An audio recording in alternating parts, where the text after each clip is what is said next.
Hello friends, welcome to your channel DK focus study. तो आज हम देखने वाले हैं इंडियन पॉलिटी का ही एक अच्छा चैप्टर है राष्ट्रपति, जो काफ़ी यहाँ से भी एग्जाम में पूछे जाते हैं क्वेश्चन।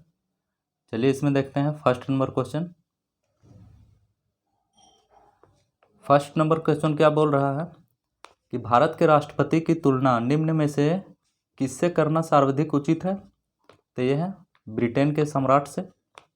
नेक्स्ट है भारत में कार्यपालिका का अध्यक्ष कौन होता है। तो ये होता है राष्ट्रपति। भारत में कार्यपालिका का अध्यक्ष राष्ट्रपति होते हैं। नेक्स्ट है संघ की कार्यपालिका शक्ति निहित होती है। संघ की कार्यपालिका शक्ति किसमें निहित होती है। तो ये निहित होती है राष्ट्रपति में। भारत का राष्ट्रपति कौन है। तो ये होते हैं राज्य का प्रधान, यानी ऑप्शन नंबर ए हो जाएगा। नेक्स्ट है भारतीय संविधान के अनुसार देश का प्रथम नागरिक कौन होता है। तो ये होते हैं राष्ट्रपति। भारतीय संविधान के अनुसार संघ की कार्यपालिका शक्तियां किसमें निहित होती है। तो ये निहित होती है राष्ट्रपति में। भारतीय संविधान के अनुसार देश के तीनों सेनाओं का अध्यक्ष यानी सुप्रीम कमांडर कौन होता है। तो ये होते हैं राष्ट्रपति। नेक्स्ट देखते हैं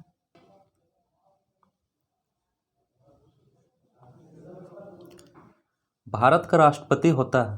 भारत के राष्ट्रपति ये राज्य के संवैधानिक अध्यक्ष होते हैं, यानी ऑप्शन नंबर बी हो जाएगा।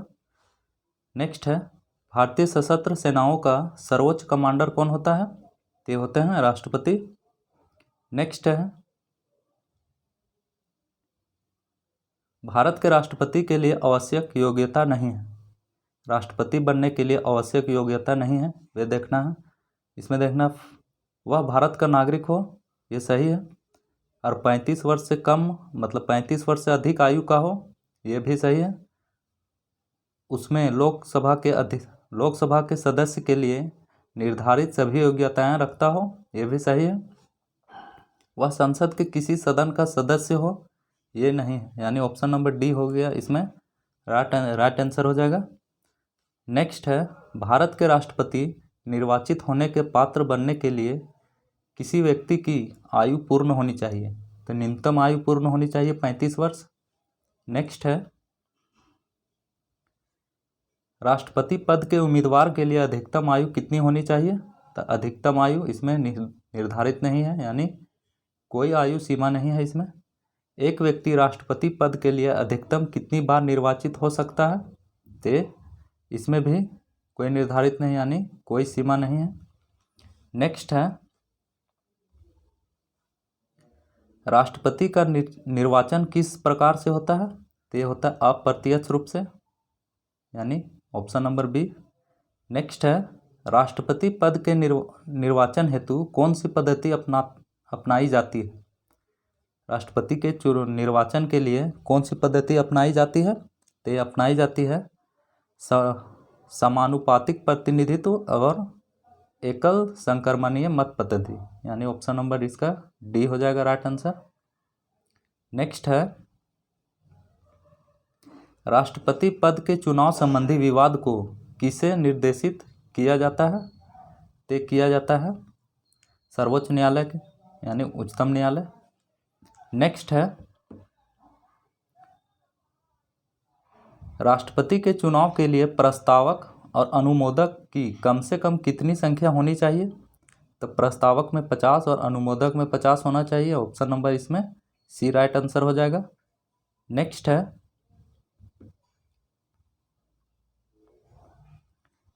भारत के राष्ट्रपति निर्वाचित होने के लिए निम्न में से कौन सी बात यानी योग्यता मानी जाएगी।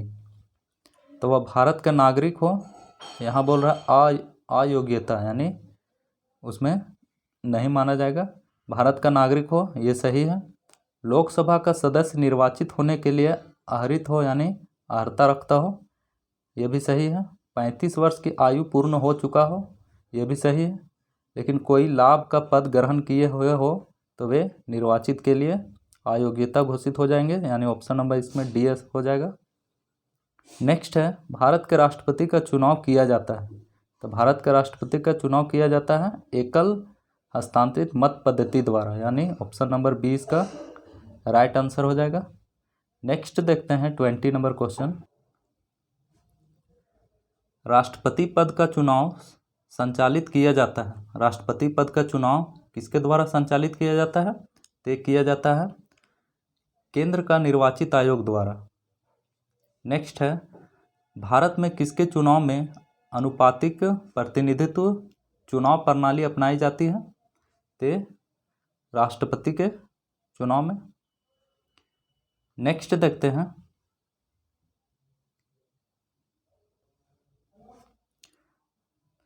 राष्ट्रपति चुनाव संबंधी मामले किसके पास भेजे जाते हैं? तो ये भेजे जाते हैं उच्चतम न्यायालय के पास, यानी ऑप्शन नंबर सी हो जाएगा इसमें राइट आंसर। नेक्स्ट है, किस अनुच्छेद के तहत राष्ट्रपति और उपराष्ट्रपति के निर्वाचन से संबंधित विवाद का निर्णय उच्चतम न्यायालय द्वारा करने का प्रावधान संविधान में किया गया है? तो ये किया गया है अनुच्छेद 71 के तहत। नेक्स्ट है, नेक्स्ट क्वेश्चन है, राष्ट्रपति पद के उम्मीदवार को चुनाव प्रचार हेतु कितना समय मिलता है? तो ये मिलता है 28 दिन, यानी 2 सप्ताह। भारत के राष्ट्रपति का चुनाव कितने वर्षों के लिए होता है? तो यह चुनाव किया जाता है 5 वर्षों के लिए। नेक्स्ट है, किस अनुच्छेद के तहत राष्ट्रपति अपने पद ग्रहण करने की तिथि से 5 वर्षों की अवधि तक अपने पद पर बना रहता है? तो ये बना रहता है अनुच्छेद 56 के तहत। नेक्स्ट है, संविधान के मतलब राष्ट्रपति के चुनाव के लिए निर्वाचन मंडल में होते हैं, यानी राष्ट्रपति के चुनाव में कौन कौन से भाग लेते हैं? तो ये भाग लेते हैं लोकसभा और राज्यसभा और विधानसभाओं के निर्वाचित सदस्य, यानी दोनों सदनों लोकसभा राज्यसभा तथा विधानसभाओं के निर्वाचित सदस्य भाग लेते हैं, यानी ऑप्शन नंबर बी इसका राइट आंसर हो जाएगा। नेक्स्ट है,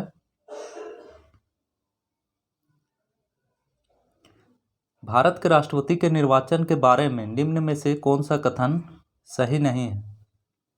इसमें देखना कौन सा कथन सही नहीं है। सभी राज्य विधानसभाओं के सदस्य निर्वाचन मंडल के सदस्य होते हैं, इसलिए उस समय राष्ट्रपति का निर्वाचन नहीं हो सकता जब 1 या 2 विधानसभाएं भंग हो। तो ये भी गलत बोल रहा है इसमें। संसद के दोनों सदनों के सदस्यों का मत मूल्य सभी राज्य विधानसभाओं के संयुक्त मत मूल्य से कहीं भी अधिक होता है। ये भी गलत है। कोई उम्मीदवार यदि मतों का बहुमत प्राप्त कर लेता है तो वह स्वतः ही निर्वाचित नहीं हो जाता है। ये भी गलत है। राष्ट्रपति के निर्वाचन से संबंध में कोई विवाद हो तो वह सर्वोच्च न्यायालय के क्षेत्राधिकार में नहीं होता है। ये भी गलत है, यानी इसमें उपयुक्त सभी हो जाएगा, कोई सही नहीं है। नेक्स्ट है, भारत के राष्ट्रपति को उसके पद से हटाया जा सकता है। तो भारत के राष्ट्रपति को उसके पद से हटाया जा सकता है कैसे? तो संसद द्वारा महाभियोग लगा के। नेक्स्ट है, भारत के राष्ट्रपति को पद से हटाने की प्रक्रिया है, तो कौन सा प्रक्रिया है? ये संसद द्वारा महाभियोग के माध्यम से। नेक्स्ट है, संविधान के उल्लंघन के लिए राष्ट्रपति के विरुद्ध अभियोग कार्यवाही इसमें किसमें शुरू की जा सकती है? जो बोल रहा है कि संविधान के उल्लंघन के लिए राष्ट्रपति के विरुद्ध अभियोग कार्यवाही किसमें शुरू की जा सकती है? तो ये शुरू की जा सकती है संविधान, यानी कि ये संसद के किसी भी सदन में किया जा सकता है, यानी ऑप्शन नंबर सी इसका राइट आंसर हो जाएगा। नेक्स्ट है, राष्ट्रपति को हटाया जा सकता है, राष्ट्रपति को महाभियोग के माध्यम से हटाया जा सकता है। नेक्स्ट है, नेक्स्ट 33 नंबर क्वेश्चन है, राष्ट्रपति पर महाभियोग किस आधार पर लगाया जा सकता है? ये लगाया जाता है संविधान के अतिक्रमण करने पर। नेक्स्ट है, राष्ट्रपति पर महाभियोग की प्रक्रिया किस देश के संविधान से लिया गया है? तो लिया गया है महाभियोग का प्रक्रिया अमेरिका के संविधान से। नेक्स्ट है, भारतीय राष्ट्रपति को किस परिस्थिति में अपने पद से त्याग पत्र देना पड़ता है? तो ये महाभियोग लगने पर। नेक्स्ट है, कार्यकाल पूर्ण होने पर पहले भारत के राष्ट्रपति को उनके पद से कौन हटा सकता है? यानी बोल रहा है इसमें कार्यकाल पूर्ण होने से पहले भारत के राष्ट्रपति को कौन हटा सकता है? ते हटा सकते हैं संसद द्वारा महाभियोग लगाकर। नेक्स्ट है, राष्ट्रपति पर महाभियोग का आरोप एक संकल्प के रूप में संसद के किसी भी सदन में लगाया जा सकता है। यह कम से कम कितने दिनों की लिखित सूचना के बाद प्रस्तुत किया जाना चाहिए? तो उन्हें 14 दिन पूर्व ही सूचित कर देना होगा। नेक्स्ट है, संसद में राष्ट्रपति के विरुद्ध महाभियोग प्रस्ताव पास करने के लिए कितने सदस्यों का समर्थन चाहिए? इसमें चाहिए संसद के कुल सदस्यों में से कम 2/3, यानी ऑप्शन नंबर इसका बी राइट आंसर हो जाएगा। नेक्स्ट है, भारत के राष्ट्रपति को कार्य अवधि की समाप्ति के पूर्व भी पद से हटाया जा सकता है, तो ये महाभियोग द्वारा। नेक्स्ट है, किसी व्यक्ति के राष्ट्रपति के रूप में चुनाव को अवैध घोषित किए जाने की स्थिति में उसके द्वारा अपना चुनाव अवैध घोषित किए जाने के पूर्व के कृत्यों की क्या संवैधानिकता होगी? तो होगी, यह कृत्य विधि मान्य होंगे, यानी option number B right answer हो जाएगा। नेक्स्ट है, भारत के राष्ट्रपति को महाभियोग द्वारा हटाया जा सकता है, किंतु महाभियोग की प्रक्रिया को दोषपूर्ण कहकर आलोचना की जाती है। प्रक्रिया में कौन सा दोष नहीं होगा? तो इसमें देखना है कौन सा दोष नहीं होगा। तो इसमें हम डायरेक्ट आंसर पढ़ देते हैं कि ये राष्ट्रपति राज्यसभा के रिक्त स्थानों पर अपने समर्थकों को मनोनीत करके 2/3 बहुमत से अपने विरुद्ध महाभियोग पारित करने को असंभव बना सकता है, यानी ऑप्शन नंबर इसका सी राइट आंसर हो जाएगा। नेक्स्ट है, राष्ट्रपति को निम्न में से कौन पद और गोपनीयता की शपथ दिलाता है? तो दिलाता है भारत के मुख्य न्यायाधीश। नेक्स्ट है, राष्ट्रपति संविधान के किस अनुच्छेद के तहत भारत के मुख्य न्यायाधीश के समक्ष शपथ ग्रहण करता है? तो ये शपथ लेता है अनुच्छेद 60 के तहत। नेक्स्ट है, मुख्य न्यायाधीश की अनुपस्थिति में राष्ट्रपति किसके समक्ष शपथ लेता है? जब मुख्य न्यायाधीश की अनुपस्थिति में राष्ट्रपति किसके समक्ष शपथ लेता है? तो लेता है सर्वोच्च न्यायालय के वरिष्ठ न्यायाधीश के समक्ष। नेक्स्ट है, यदि राष्ट्रपति और उपराष्ट्रपति दोनों देश से बाहर हों तो उस स्थिति में उसके कार्यभार को कौन ग्रहण करेगा? ये करेगा सर्वोच्च न्यायालय के मुख्य न्यायाधीश। ऑप्शन नंबर सी इसका आंसर हो जाएगा। नेक्स्ट है, यदि राष्ट्रपति त्याग पत्र देना चाहे तो वह अपना त्याग पत्र किसे संबोधित करेंगे? तो करेंगे उपराष्ट्रपति के पास, यानी भारत के उपराष्ट्रपति। नेक्स्ट है, राष्ट्रपति के त्याग पत्र की सूचना उपराष्ट्रपति किसको देता है? तो देता है भारत के मुख्य न्यायाधीश को। नेक्स्ट है, एक ही समय में यदि राष्ट्रपति उपराष्ट्रपति दोनों का पद रिक्त हो जाए तो राष्ट्रपति के कृत्यों का निर्वहन कौन करेगा? तो करता है भारत के मुख्य न्यायाधीश। दोनों एक ही समय में अनुपस्थित हो जाए तो भारत के मुख्य न्यायाधीश करेंगे। नेक्स्ट है, यदि मृत्यु, त्याग पत्र अथवा हटाए जाने की स्थिति में भारत के राष्ट्रपति का पद रिक्त हो जाए तो उस पद का कार्यभार कौन संभालेगा? तो उस समय कार्यभार संभालेंगे उपराष्ट्रपति, यानी ऑप्शन नंबर बी इसका राइट आंसर हो जाएगा। नेक्स्ट है,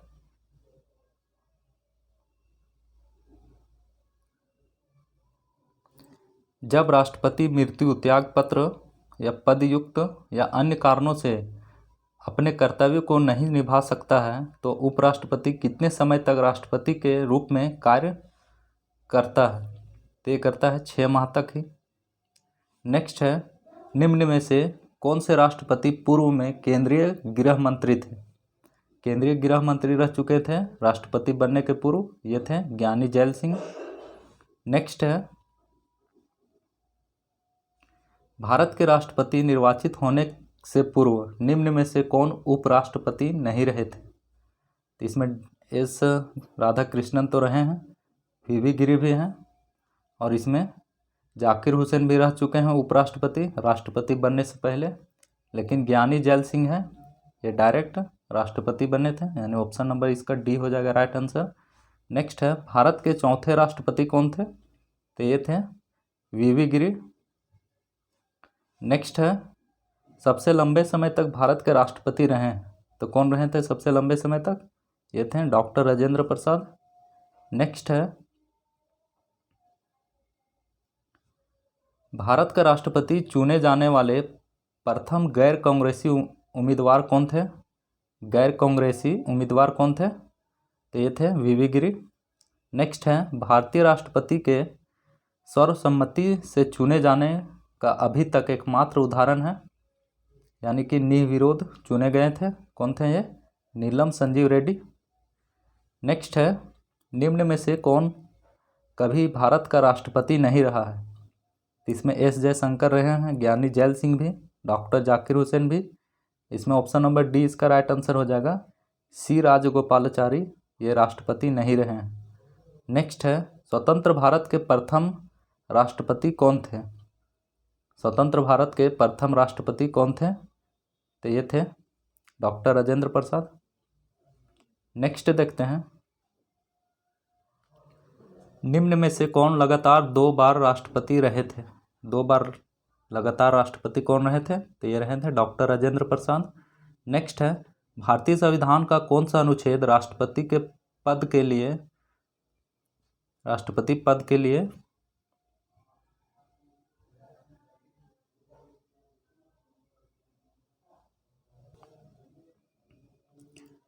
इसमें फिर से देखते हैं, भारतीय संविधान का कौन सा अनुच्छेद राष्ट्रपति के पद के लिए पुनः निर्वाचन की योग्यता निर्धारित करता है? तो कौन सा अनुच्छेद में राष्ट्रपति का पुनः निर्वाचन के लिए योग्यता निर्धारित किया गया है? तो किया गया है 57 में, आर्टिकल 57 में। नेक्स्ट है, जनता पार्टी के शासन के दौरान भारत के राष्ट्रपति थे। जनता पार्टी के शासन के दौरान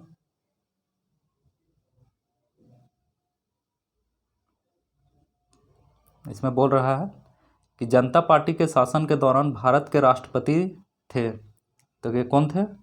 ये थे एन संजीव रेड्डी, यानी नीलम संजीव रेड्डी हो जाएगा राइट आंसर। नेक्स्ट है, भारत के किस राष्ट्रपति की मृत्यु कार्यकाल पूरा होने से पूर्व ही हो गई थी, यानी कार्यकाल में ही इनका मृत्यु हो गया था? ये थे जाकिर हुसैन। नेक्स्ट है, भारतीय संघ के प्रतिरक्षा बलों का सर्वोच्च समावेश निम्न में से किसमें निहित होती है? तो ये होती है राष्ट्रपति में। नेक्स्ट है, निम्न में से भारत का राष्ट्रपति किसकी नियुक्ति नहीं करता?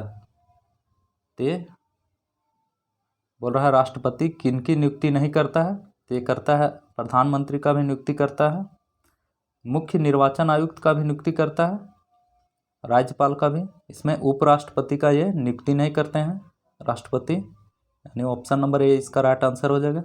नेक्स्ट है, निम्नलिखित में से किसकी नियुक्ति भारत के राष्ट्रपति करता है? तो इसमें भारत के महान्यायवादी हो गए, एक राज्य के राज्यपाल को भी, और नियंत्रण एवं महालेखा परीक्षक को भी, यानी ऑप्शन नंबर इसमें डी हो जाएगा। तीनों को इसमें नियुक्ति करते हैं। केंद्रीय मंत्रिमंडल के मंत्रियों की नियुक्ति कौन करता है? जो भी केंद्रीय मंत्रिमंडल हैं उनके मंत्रियों की नियुक्ति कौन करता है? तय करता है राष्ट्रपति। नेक्स्ट देखते हैं, लेकिन राष्ट्रपति करता है लेकिन प्रधानमंत्री की सलाह पर, यानी इसमें हो जाएगा option number C right answer. प्रधानमंत्री की सलाह पर राष्ट्रपति करते हैं। नेक्स्ट है, निम्न में से किसकी नियुक्ति भारत के राष्ट्रपति द्वारा नहीं होती है? भारत के राष्ट्रपति द्वारा नियुक्ति नहीं की जा सकती है, तो ये है लोकसभा अध्यक्ष का। लोकसभा अध्यक्ष का नियुक्ति लोकसभा सदस्यों के द्वारा ही किया जाता है। नेक्स्ट है, भारत के राष्ट्रपति की मर्जी तक अपने पद पर रह सकता है। तो भारत के राष्ट्रपति के मर्जी तक निम्न में से कौन अपने पद पर रह सकता है?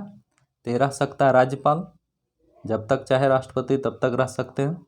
नेक्स्ट है, निम्न में से किसे राष्ट्रपति नियुक्ति नहीं करता है? तो इसमें वित्त आयोग का नियुक्ति करते हैं राष्ट्रपति, राजभाषा आयोग का भी, योजना आयोग का नियुक्ति नहीं करते हैं राष्ट्रपति, यानी ऑप्शन नंबर बी इसमें राइट आंसर हो जाएगा। नेक्स्ट है, वित्त बिल के लिए किसकी पूर्व स्वीकृति आवश्यक है? तो यह है भारत के राष्ट्रपति के पूर्व स्वीकृति आवश्यक है वित्त बिल के लिए। नेक्स्ट है, किसी भी अभियुक्ति की फांसी की सजा को बदलने या कम करने का अधिकार किसे दिया गया है? तो ये दिया गया है राष्ट्रपति को। किसी भी व्यक्ति की फांसी या सजा को बदलने का अधिकार केवल राष्ट्रपति को है। नेक्स्ट है, राष्ट्रपति द्वारा संसद के दोनों सदनों के लिए कुल कितने सदस्यों को नामित किया जा सकता है? तो टोटल 14 सदस्य को नामित किया जा सकता है। इसमें किया जाता था राज्यसभा में 12 और लोकसभा में 2, यानी टोटल 14। नेक्स्ट है, भारत के राष्ट्रपति को यह अधिकार प्राप्त नहीं है कि वह न्यायालय के न्यायाधीशों को हटा दे, क्षमा प्रदान कर सकता है, अध्यादेश जारी भी कर सकता है, आपातकाल की घोषणा भी, लेकिन न्यायाधीश के न्यायाधीश को वो हटा नहीं सकते हैं, यानी ऑप्शन नंबर बी इसमें राइट आंसर हो जाएगा। नेक्स्ट देखते हैं, नेक्स्ट क्वेश्चन है, किसी विधि के प्रश्न पर सर्वोच्च न्यायालय से परामर्श लेने का अधिकार किसको है? तो यह है राष्ट्रपति को। किसी भी विधि के प्रश्न पर सर्वोच्च न्यायालय से परामर्श लेने का अधिकार किसको है? तो यह है राष्ट्रपति को। नेक्स्ट है, भारतीय संविधान का कौन सा अनुच्छेद राष्ट्रपति को उच्चतम न्यायालय से परामर्श लेने की शक्ति प्रदान करता है? तो यह है 143 के तहत अनुच्छेद। नेक्स्ट है, संसद का अधिवेशन बुलाने का काम है राष्ट्रपति को। राष्ट्रपति को कौन साहस्य एवं मंत्रणा देता है? यानी उसे मंत्रणा और साहस्य देता कौन है? तो ये देता है संघीय मंत्रिपरिषद देते हैं उनको। नेक्स्ट है, भारत के राष्ट्रपति ने आर्थिक संकट की घोषणा कब की थी? तो आर्थिक संकट की घोषणा कभी नहीं किए हैं। नेक्स्ट है, विदेशों को भेजे जाने वाले विभिन्न संसदीय प्रतिनिधि मंडलों के लिए व्यक्तियों का नामांकन निम्न में से कौन कराता है? तो ये करते हैं नामांकन राष्ट्रपति। भारत के निम्न में से किस मुख्य न्यायाधीश ने कुछ समय तक भारत के राष्ट्रपति के रूप में कार्य किया है? तो किए थे न्यायमूर्ति यानी एम हिदायतुल्ला। नेक्स्ट है, निम्न में से कौन राष्ट्रपति का कार्य नहीं है? इनमें देखना कौन सा राष्ट्रपति का कार्य नहीं है। लोकसभा का सत्र बुलाना, ये तो है। लोकसभा का विघटन भी करना, ये भी है। लोकसभा का सत्रवासन करना, ये भी है। किसी सत्र के अंतर्गत लोकसभा की बैठकें आहूत कराना, ये गलत है, यानी ऑप्शन नंबर डी इसमें राइट आंसर हो जाएगा। नेक्स्ट है, विदेशी देशों के सभी राजदूतों का कमिश्नरों के प्रत्यय पत्र किसके द्वारा प्राप्त किए जाते हैं? तो किए जाते हैं राष्ट्रपति के द्वारा। नेक्स्ट है, राष्ट्रपति किस विधेयक को पुनर्विचार के लिए नहीं लौटा सकता है? तो किस विधेयक को पुनर्विचार के लिए नहीं लौटा सकता है? तो यह है धन विधेयक को, यानी ऑप्शन नंबर सी हो जाएगा राइट आंसर। नेक्स्ट है, यदि राष्ट्रपति द्वारा किसी विधेयक को पुनर्विचार के लिए लौटाया जाता है तो वह किस वीटो का प्रयोग करता है? तो वे निलंबनकारी वीटो का प्रयोग करता है। नेक्स्ट है, राष्ट्रपति निम्न में से किस सूची के विषय पर अध्यादेश जारी कर सकता है? तो ये कर सकता है संघ और समवर्ती सूची दोनों में। नेक्स्ट है, राष्ट्रपति किस सूची के विषयों पर अध्यादेश जारी नहीं कर सकता है? तो ये राज्य सूची में अध्यादेश जारी नहीं कर सकता है, संघ और समवर्ती सूची में तो करता है। नेक्स्ट है, निम्न में से किस परिस्थिति में राष्ट्रपति अध्यादेश जारी नहीं कर सकता है? तो कौन सी परिस्थिति में अध्यादेश जारी नहीं कर सकता है? तो जब दोनों सत्र में हो तो अध्यादेश जारी नहीं कर सकता, यानी ऑप्शन नंबर इसमें सी हो जाएगा। नेक्स्ट है, जब कोई विधेयक संसद द्वारा पारित हो जाता है तो राष्ट्रपति को अधिकार है कि वह उसे पुनर्विचार के लिए भेज सकता है। यह बोल रहा है कि जब कोई विधेयक संसद द्वारा पारित हो जाता है तो राष्ट्रपति को यह अधिकार है कि वह पुनर्विचार के लिए वापस भेज सकता है, यानी ऑप्शन नंबर इसमें डी हो जाएगा। नेक्स्ट है 89 नंबर क्वेश्चन, भारत के राष्ट्रपति संसद के दोनों सदनों को प्रथम सत्र के प्रारंभ में कब संबोधित करते हैं? तय करते हैं प्रतिवर्ष, और लोकसभा के लिए प्रत्येक आम चुनाव के बाद भी करते हैं, यानी ऑप्शन नंबर सी हो जाएगा, 1 और 2 दोनों, यानी ए और बी दोनों। नेक्स्ट है, संविधान के अनुच्छेद 124 के अंतर्गत राष्ट्रपति निम्न में से क्या कर सकता है? तो ये सर्वोच्च न्यायालय से परामर्श ले सकते हैं, यानी 124 अनुच्छेद के तहत, यानी ऑप्शन नंबर ए हो जाएगा राइट आंसर। नेक्स्ट है, इसमें 124 के तहत बोल रहा है, संविधान के अनुच्छेद 124 के अंतर्गत राष्ट्रपति निम्न में से क्या कर सकता है? तो 124 के अंतर्गत क्या है कि ये सर्वोच्च न्यायालय के न्यायाधीशों की नियुक्ति करता है, और परामर्श है सो 143 अनुच्छेद के तहत लेता है, यानी ऑप्शन नंबर इसमें बी हो जाएगा राइट आंसर। नेक्स्ट है, किसी मृत्युदंड पाए अपराधी को क्षमा दान करने की शक्ति निम्न में से किसको प्राप्त है? तो ये प्राप्त है केवल राष्ट्रपति को, और कितने अनुच्छेद के तहत देता है? तो 72 अनुच्छेद के तहत क्षमादान। नेक्स्ट है, अप्रत्याशित व्ययों की पूर्ति के लिए निम्न में से कौन भारत की आकस्मिक निधि से धन निकाल सकता है? तो आकस्मिक निधि से धन कौन निकाल सकता है? यह है राष्ट्रपति। नेक्स्ट है, निम्न में से कौन सा अधिकार भारत के राष्ट्रपति को प्राप्त नहीं है? कौन सा अधिकार भारत के राष्ट्रपति को प्राप्त नहीं है? तो उच्चतम न्यायालय तथा उच्च न्यायालय के न्यायाधीशों की नियुक्ति का, तो ये तो अधिकार प्राप्त है। उच्चतम न्यायालय तथा उच्च न्यायालय के अधिकारों को हस्तगत करने का, ये तो गलत है, यानी ये अधिकार नहीं है, हस्तगत नहीं कर सकते हैं। प्रधानमंत्री अन्य मंत्रियों की नियुक्ति कर सकते हैं, संसद के अधिवेशन आहूत करने और उसका सत्रवासन करने का अधिकार है, यानी ऑप्शन नंबर इसमें बी राइट आंसर हो जाएगा। नेक्स्ट है, किन किन परिस्थितियों में राष्ट्रपति संसद का संयुक्त अधिवेशन आहूत कर सकते हैं? तो ये और वह किन किन परिस्थितियों में राष्ट्रपति संसद का संयुक्त अधिवेशन आहूत कर सकते हैं? तो ये करते हैं, एक सदन द्वारा पारित विधेयक को दूसरे सदन द्वारा रद्द कर देना, एक सदन द्वारा विधेयक में प्रस्तावित संशोधन दूसरे सदन द्वारा स्वीकार न किया जाना, एक संसद द्वारा विधेयक की प्राप्ति के 6 माह तक कोई कार्यवाही ना हो, तब यानी तीनों ऑप्शन इसमें कर सकते हैं राष्ट्रपति संयुक्त अधिवेशन के लिए, यानी ऑप्शन नंबर डी हो जाएगा। नेक्स्ट है, किसी संतुष्टि के आधार पर भारत का राष्ट्रपति भारत की आकस्मिक निधि से धन व्यय कर सकता है। तो ये कर सकता है, यहाँ बोल रहा है किसी संतुष्टि के आधार पर भारत के राष्ट्रपति भारत की आकस्मिक निधि से धन व्यय कर सकता है। तो इसमें ऑप्शन नंबर डी हो जाएगा, किसी भी संतुष्टि की जरूरी नहीं है उन्हें कि वे धन को व्यय कर सके।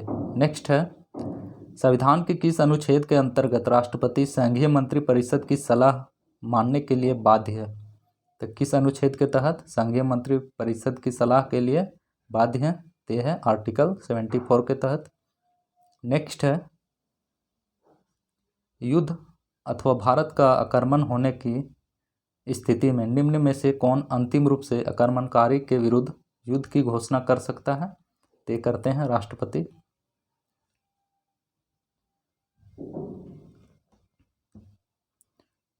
नेक्स्ट है, भारतीय संविधान के अनुसार भारत के राष्ट्रपति का यह कर्तव्य है कि वे निम्न में से किसको या किनको संसद के पटल पर रखवाएं। तो संघ वित्त आयोग की सिफारिश को, ये भी है। लोक लेखा समिति के प्रतिवेदन को, ये नहीं होगा। नियंत्रण एवं महालेखा परीक्षक के प्रतिवेदन को भी रखते हैं। और राष्ट्रीय अनुसूचित जाति आयोग के प्रतिवेदन को भी रखते हैं, यानी कि ऑप्शन नंबर 1, 3, 4 हो जाएगा, यानी ऑप्शन नंबर सी हो जाएगा। नेक्स्ट है, लोकसभा निम्न में से किसके द्वारा भंग की जा सकती है। तो लोकसभा राष्ट्रपति के द्वारा भंग की जा सकती है, आर्टिकल 85 के तहत। नेक्स्ट देखते हैं, इसमें 99 का हो जाएगा, प्रधानमंत्री के परामर्श से राष्ट्रपति द्वारा लोकसभा को भंग किया जा सकता है। नेक्स्ट है,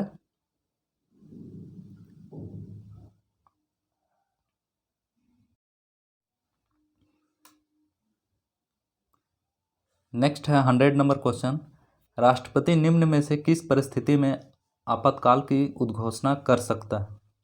आपातकाल की उद्घोषणा किस परिस्थिति में कर सकता है। तो ये कर सकता है प्रधानमंत्री तथा मंत्रिपरिषद के लिखित परामर्श पर, यानी ऑप्शन नंबर बी इसमें राइट आंसर हो जाएगा। भारतीय संविधान का निम्न में से कौन सा अनुच्छेद भारत के राष्ट्रपति में अध्यादेश जारी करने की शक्ति प्रदान करता है। तो ये अध्यादेश जारी करते हैं 1, 2, 3 के तहत अनुच्छेद। इसमें हम आज यहीं तक रहने देते हैं, 101 नंबर क्वेश्चन तक ही। नेक्स्ट इसमें पूरा करवा देंगे। तब तक के लिए अब वीडियो को लाइक, शेयर और सब्सक्राइब ज़रूर कर लीजिए, अपने दोस्तों में भी शेयर कीजिए वीडियो को। और यहाँ से काफ़ी एग्ज़ाम में भी पूछे जाते हैं राष्ट्रपति से क्वेश्चन, और वो भी अच्छे अच्छे क्वेश्चन रहते हैं। चलिए मिलते हैं नेक्स्ट वीडियो में, तब तक के लिए जय हिंद, जय भारत।